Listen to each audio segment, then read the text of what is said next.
Good morning. It's Pamela French from Authentic Relating Ottawa. Today is Friday, March 27th. My brother's birthday, in fact, and I will give him a call shortly after this video. I, in case you haven't noticed, have clearly finished all of my coffee already this morning, and I'm on to a chaga protein shake with a banana in it. It's delightful. Oh my gosh, what a difference 24 hours can make. I was having a fabulous conversation with a friend last night after I had been driving through downtown. And, ever since I was a little girl, I was always really confused at the people who bonded together. And they would like pick on each other or say mean things like, yeah, you're my bitch and you're my asshole. And it's like when people used words that weren't normally words of tender, loving care, as words of affection for one another. And, this bonding through pain really confused me. And, people who were always like, woe is me, and they had a lot of strife and struggle, and then there would be a whole bunch of helpers that would want to be their friends to help lift them up. And I was very confused by that. I was like, I wonder if we can bond and connect through joy. And I was so attached to that being my life purpose. Like, I'm going to find a way that we can build bridges and have as deep of a sense of belonging to one another through joy as we do through pain and suffering. And maybe we can experience life that way. And I was really, really excited about that.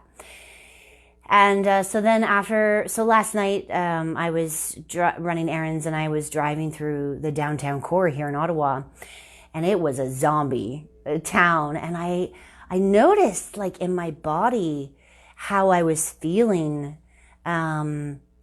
It's just the whole energy. And I was remembering, like, I worked downtown for almost 15 years. And, there were many times when I had to stay late because it was a very important thing I was working on. And, I gave a lot of my time and life energy and my talents to work.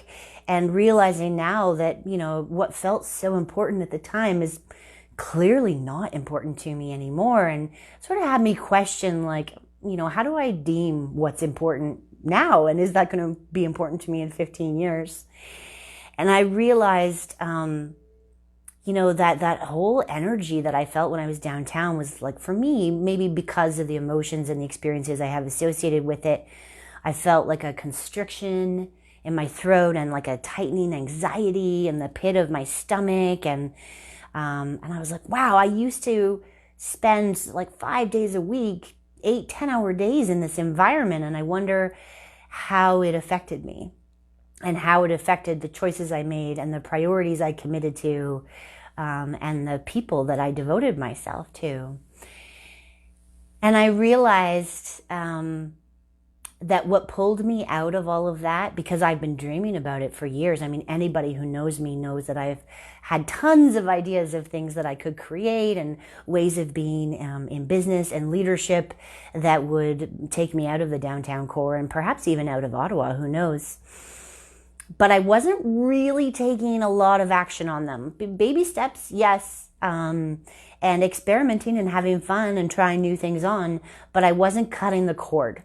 I wasn't taking a big leap. I wasn't making a big change until my father passed away. And I was in a world of grief. And that world of grief made it impossible for me to contemplate participating in that whole game of working 9 to 5 in a corporate environment or a public service environment. I just couldn't. The grief was so overwhelming and so all-encompassing, and it really called forth all of my attention that I literally just couldn't. I could not anymore. And, Tony Robbins says, like, if there's something that you really want to accomplish, then you have to make it a must, like it's a must in your life. It can't be a nice to have or a dream or a wish or a goal. Grief gave me that gift. It was a must for me that I stay home and attend to my tender heart. And yeah, there was a lot of fear associated with what that kind of life change would look like. But in the end, I am super, super grateful for it. And I know that I am walking the path that I'm meant to be walking. And that feeling of alignment alone is priceless. And if I can help even just one person achieve that feeling of alignment for themselves, whatever their path may be, I feel like my life will have been well lived. And how this relates to what's happening right now is that there's this collective sense of grief happening, that all of the structures that we have been participating in and everything that we've known to be normal is literally torn from us, and we just can't participate in things the way we used to anymore. And it's almost like we're, it's a must for us to go within and be with our tender hearts and listen and allow whatever our hearts are sharing a space to be heard. And in that space, who knows what will be shared with you?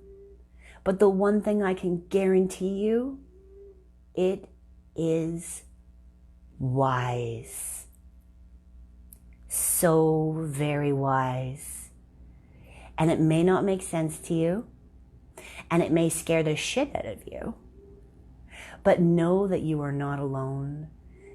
There's me, there's tons of others in the authentic relating community. Maybe you have friends or family.